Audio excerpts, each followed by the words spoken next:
Dalam tempoh 3 ke 5 tahun akan datang, inilah pekerjaan yang akan mendapat demand daripada industri. So kepada anda, tolong save video ini, kongsikan video ini kepada kawan-kawan anda dan tolong komen dekat ruangan komen. Antara 3 bidang ini, mana yang anda minat? Untuk makluman anda, dalam tempoh 3 ke 5 tahun akan datang, inilah 3 bidang atau kemahiran yang akan mendapat permintaan kerja yang tinggi.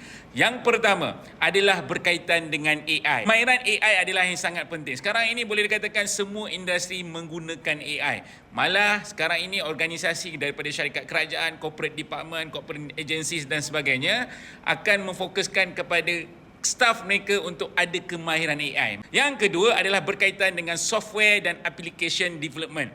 So kepada anda sekiranya anda berminat dalam bidang IT, dalam sains komputer dan sebagainya, bidang ini menjadi sambutan untuk make sure anda memudahkan proses semua perkara. Yang ketiga, paling penting, hari ini saya nak kongsikan kepada anda betapa ramainya orang sekarang ini nak mendapatkan kemahiran digital content, digital marketing. Saya hari ini bersama dengan peserta-peserta yang nak dapatkan kemahiran untuk program strategi kandungan kreatif dan iklan berbayar, di mana mereka nak dapatkan kemahiran ini supaya mereka mendapat pekerjaan. Sekarang ini industri memang mencari mereka yang ada kemahiran dalam bidang digital, teknologi dan juga digital content. So kepada anda, sekiranya anda berminat dengan 3 bidang ini, komen dekat ruangan komen untuk saya bantu anda bagaimana untuk anda mendapat kemahiran ini.